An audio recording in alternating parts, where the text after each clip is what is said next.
Hey, it's Shilpa Bharaskar, and a year back, I was introduced to an amazing doctor who loves crisis. He's someone who is a self proclaimed addict to prescribing in acute conditions because he can produce instantaneous results. So, he's Dr. Gajanan Dhanipkar from Mumbai, and Gajanan is famous for many reasons, but in my opinion, he is a doctor who has revolutionized acute prescribing in homeopathy, which is a field in homeopathy that freaks out even some of the best homeopaths in the world. So he went from literally being a homeopathic skeptic to someone who now consistently produces these results in crisis. So, in some situations, even faster than conventional medicines.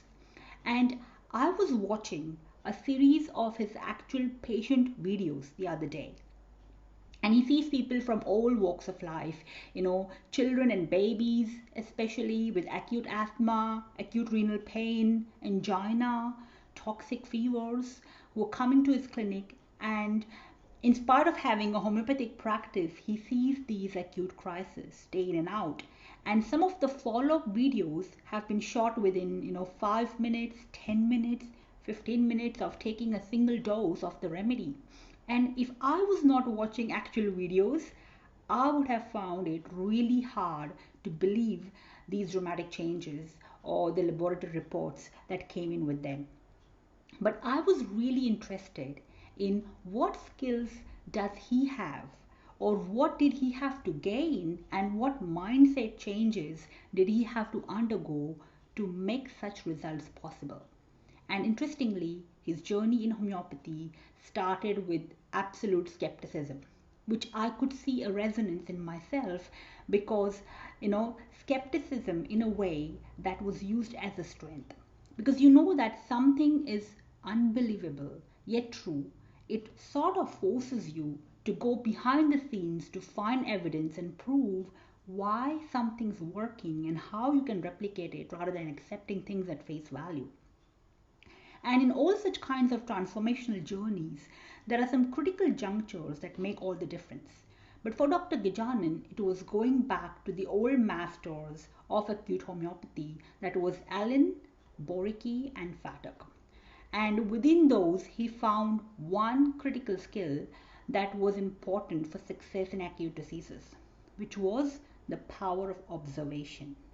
So you see, the one fundamental difference between approaching an acute crisis and a chronic case is that in acutes, there is not a lot of time, unlike in a chronic history, where you have time to ask those questions. So the most critical skill is being a good observer.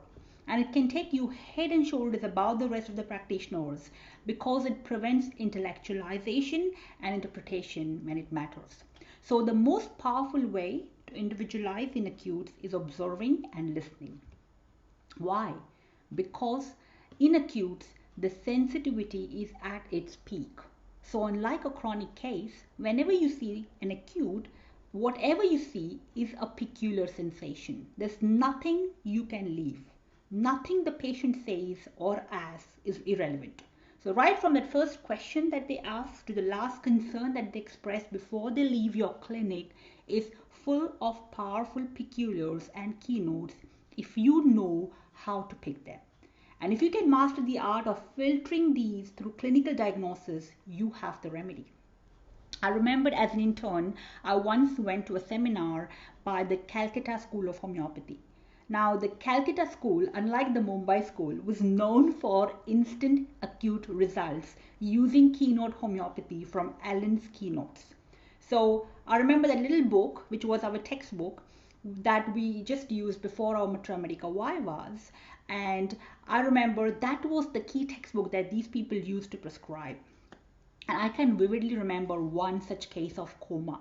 So there was this doctor who prescribed a remedy based on just three peculiars: coma, loss of vital fluids, and cold perspiration on forehead. And the remedy was based on Allen's keynotes knowledge, and that was Viratrum album. A dose of that got the patient out of that coma state within a few hours. That is the power of observation in clinical diagnosis. So, another important lesson here that was reinforced for me is that no matter what I want to learn, there are masters out there. And especially in the homeopathy world, there are practitioners who have spent their entire lives studying and implementing one approach or working with one condition, whatever that is. Uh, that I can learn from those people.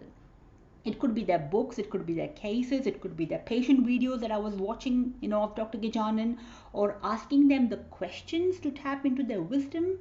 And that was the thought that literally made all the difference for me personally when I started learning from Bonninghausen's lesser writings and implemented his unconventional approach to build my success in the rural clinic.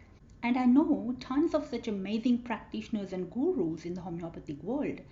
And these practitioners started from way more skepticism or way more humbler backgrounds than I started from.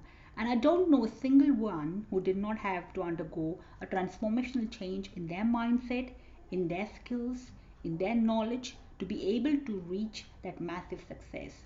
So it's a well-worn path. It's not unconscious or lucky thing to be successful in homeopathy.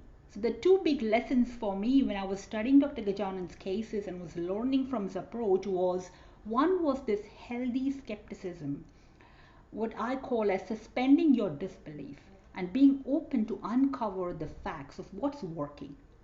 And two, whatever you want to learn, it's available to you. Especially in this day and age, it's easier with Google and with internet. It's all available around you, and these experts will teach it to you, for the cost of a book or cost of a video. I mean, all you need to do is suspend your disbelief that you can change your business and your life, and you can create that you what you want with your homeopathy. Just like Dr. Gajanan, he wanted to cure, work with instantaneous results in really acute emergencies, and he thought homeopathy will not help. But today he's exactly doing the same thing with homeopathy. So this is Shilpa Baraskar, and leave me a comment and let me know what was the big pivot in your homeopathy, or if you haven't had one, tell me what is it going to be. How is it going to be? How is it going to change your life and homeopathy?